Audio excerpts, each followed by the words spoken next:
Est-ce qu'il t'arrive actuellement d'avoir l'impression de passer à côté de ta vie? Tu te réveilles le matin et tu n'es pas motivé.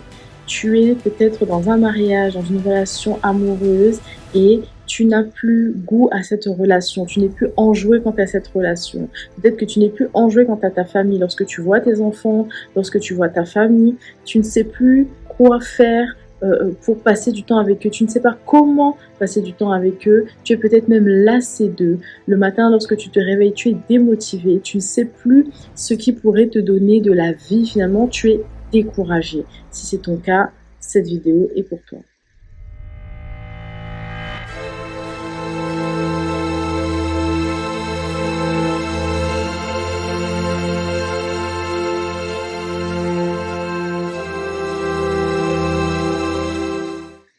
Bonjour à tous, je suis Émilie B, coach de vie, coach love, conseillère en images, servante de Dieu et directrice artistique.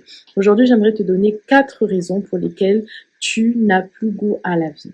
La première des raisons est que certainement tu as eu à abuser de la vie. Tu as tellement abusé de la vie que tu en es écœuré. En réalité, c'est pas que tu as abusé de la vie, mais c'est que tu as abusé d'un certain aspect de la vie. Parfois, il y a des domaines dans lesquels on fonctionne pendant longtemps et puis on en est rassasié, on en est écœuré. Parce que la vie, je la comparais tout au long de cette vidéo à de la nourriture, un plat de nourriture. Tu as mangé trop longtemps ce même plat et finalement, il ne te donne plus aucune joie, il ne te donne plus aucun plaisir. Tu en es rassasié, tu en es écœuré et tu ne peux plus l'avaler.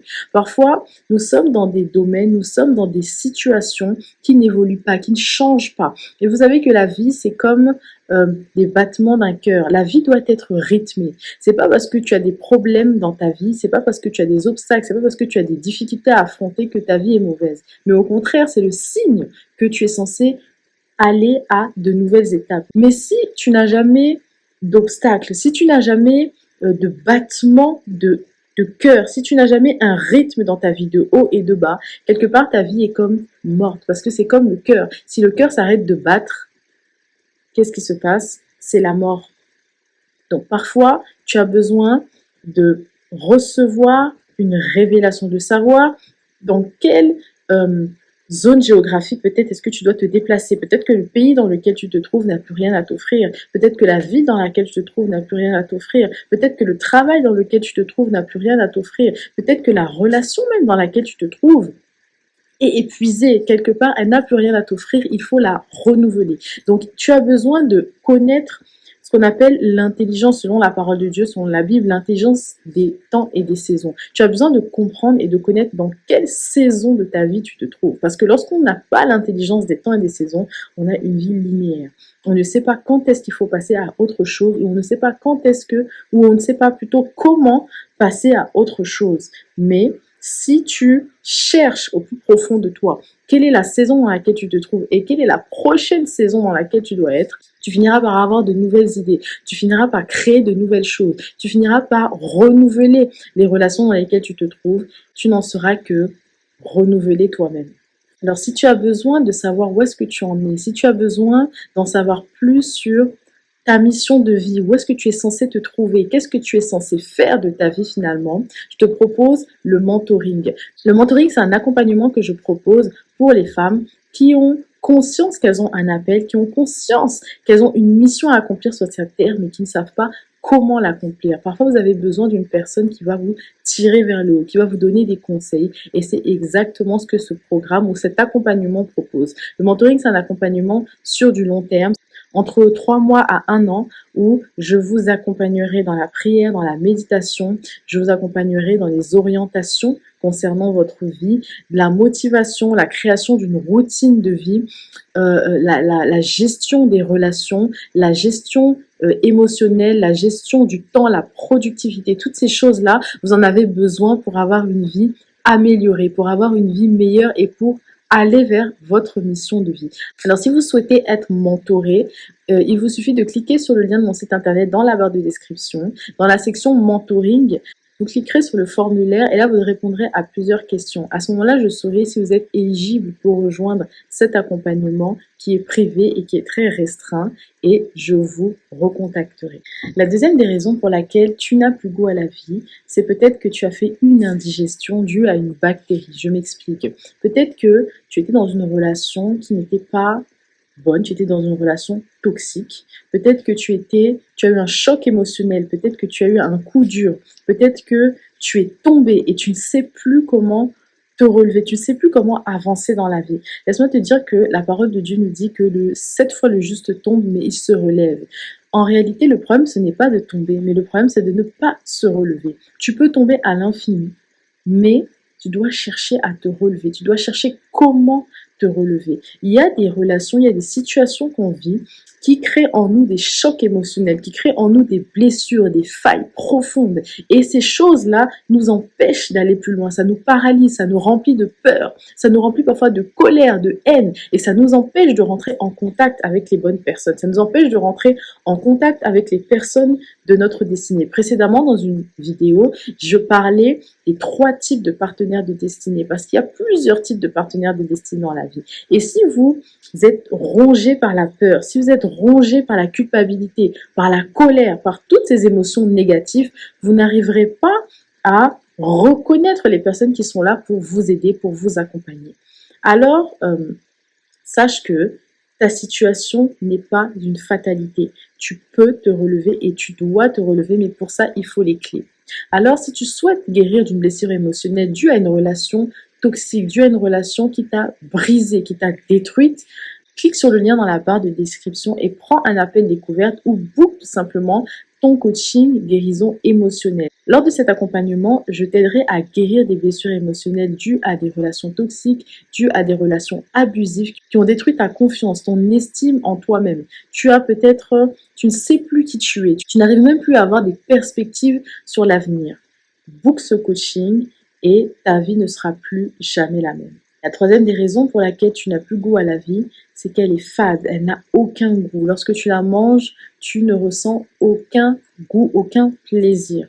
Vous savez, souvent, il faut tout simplement arrêter de subir les choses. On a eu malheureusement tendance à nous injecter la pensée que la vie était une fatalité et qu'il fallait seulement apprendre à l'affronter, il fallait seulement apprendre à la subir, à baisser la tête parce que selon certaines croyances, selon certaines pensées, nous sommes chanceux d'avoir ce job, nous sommes chanceux d'avoir cette relation, nous sommes chanceux d'avoir cet appartement, cette maison, ce lieu dans lequel nous vivons.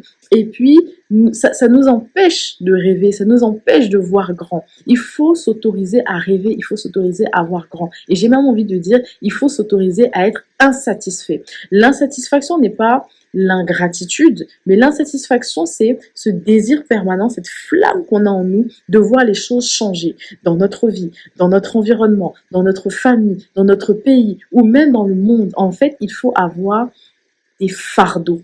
Il faut avoir des fardeaux dans notre cœur. Il faut avoir des raisons de vivre. Et j'en reviens encore à la mission de vie. Si il n'y a pas des choses dans le monde, il n'y a pas des choses dans ton environnement qui t'indignent, qui te donnent envie d'être transformé, qui te donnent envie d'être changé, qui te donnent envie d'être résolu, c'est que quelque part, tu as complètement arrêté de vivre, tu as complètement arrêté de rêver et c'est très dangereux parce que quelque part ça s'apparente à une mort. Tu peux être en vie mais être comme un mort vivant. Excusez-moi de l'expression, excusez-moi du terme, mais il faut qu'on se dise la vérité. Il y a des personnes qui fonctionnent comme des morts vivants. Ils n'ont plus d'ambition, ils n'ont plus de rêve, ils n'ont plus de rêve pour le monde, ils n'ont plus de rêve pour leur environnement, ils sont morts de l'intérieur. Il faut que tu te réanimes, il faut que tu regardes le monde avec un nouveau regard, avec un nouvel œil. Quelles sont les choses, quelles sont les situations auxquelles tu as envie d'apporter une solution, même dans ta propre vie, parce que ça commence dans sa propre vie quelque part. Il faut que tu cherches à reprendre le contrôle de ta vie. Il est vrai qu'il y a des situations qu'on ne peut pas contrôler. Il y a des événements qu'on ne peut pas contrôler. Mais les choses que tu peux contrôler, il faut que tu cherches à t'en accaparer. Tu peux contrôler ton image, tu peux contrôler ta réputation, tu peux contrôler les choses que tu as envie de créer, tu peux contrôler tes projets, tu peux contrôler ta relation de couple, tu peux contrôler ton mariage, tu peux contrôler l'éducation de tes enfants. Si tu as perdu le contrôle de toutes ces choses-là, il faut que tu t'asseyes et que tu commences à te poser les bonnes questions. Il faut que tu t'asseyes et que tu cherches à savoir où est-ce que tu peux apporter des solutions. Mais pour ça, il faut un temps de calme. Pour ça, il faut un temps d'introspection. Lorsque tu es dans le flot de la vie, métro, boulot, dodo, que tu ne peux jamais t'arrêter, que tu ne peux jamais te poser pour réfléchir, tu te retrouveras certainement dans ce type de situation. Je veux donner mon exemple. J'ai été salariée les premières années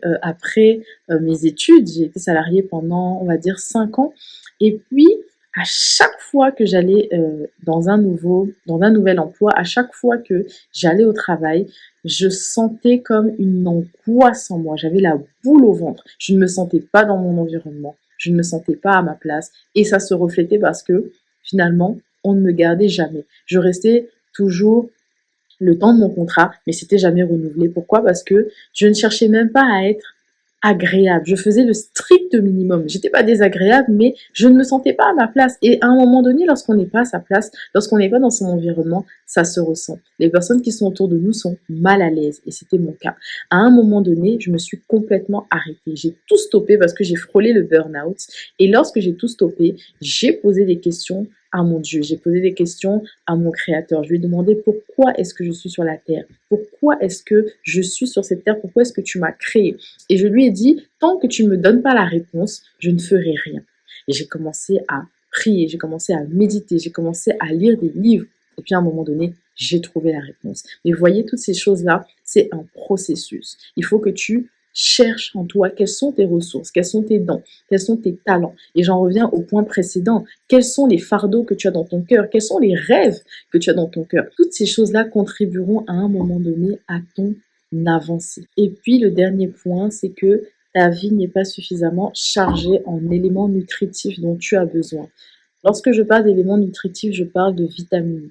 Pour avancer, pour être performant, pour évoluer, on a besoin de vitamines. Et ces vitamines, ça passe par la lecture, ça passe par le développement personnel, ça passe par l'écoute de témoignages inspirants, d'histoires de vie inspirantes, ça passe par de la motivation, ça passe par des enseignements. En tout cas, il y a des choses qui nous font grandir, il y a des choses qui nous font évoluer. Parfois, ça peut être des conversations enrichissantes avec des personnes qui sont allées bien plus loin que vous. Quelque part, ça peut vous donner un énorme boost, ça peut vous débloquer une porte, ça peut débloquer une fausse croyance que vous aviez dans votre esprit. Il est important de chercher à se nourrir de façon saine dans la vie. A contrario, il y a des personnes qui ne font que consommer de la junk food, des mauvais films, des musiques immorales, des musiques remplies d'insultes, des musiques remplies de colère, des musiques remplies de haine, parce que vous savez que la musique, ça dégage une énergie. C'est un canal par lequel passent des énergies. Ce que vous écoutez, il y a des personnes qui passent leur temps à écouter de la musique. Ce que vous écoutez, c'est ce que vous devenez quelque part. Ça vous conditionne, ça conditionne votre cerveau. Parfois, ça abrutit le cerveau. Parfois, ça endort le cerveau. Et parfois, ça vous pousse à faire des choses que vous n'aimeriez pas faire parce qu'il y a une très, très, très forte énergie dans la musique. Donc, lorsque vous écoutez des musiques qui transmettent un message, un mauvais message, qu'est-ce que vous faites? Vous êtes en train de vous intoxiquer. Vous êtes en train de vous empoisonner de l'intérieur. Et à un moment donné, croyez-moi, ça aura un impact négatif sur votre vie. Autre chose, il y a des personnes qui sont dans des mauvaises relations. Quand je parle de mauvaises relations, c'est-à-dire des mauvaises compagnies, des personnes qui n'ont pas de morale, des personnes qui n'ont pas les mêmes valeurs que vous, des personnes qui n'ont pas les mêmes principes que vous. À un moment donné, qu'est-ce qui se passe? Ça vous déforme. Ça déforme votre système de pensée et ça vous tire vers le bas. Toutes ces choses, que ce soit des films d'horreur, que ce soit des films avec des scènes qui, pareil, empoisonnent votre conscience, à un moment donné, ça aura un impact sur votre vie parce que vous êtes ce que vous mangez. Alors, j'ai envie de te poser la question, qu'est-ce que tu consommes? Dis-moi en commentaire, qu'est-ce que tu consommes? Est-ce que tu consommes de la nourriture saine ou est-ce que tu consommes de la junk food? Tu dois te poser ces questions et tu dois changer les choses. Voilà, j'espère que cette vidéo t'a plu. Commente-la, like-la, partage-la à quelqu'un qui aura besoin d'entendre ces choses-là. Et j'ai plus qu'à te dire à très vite.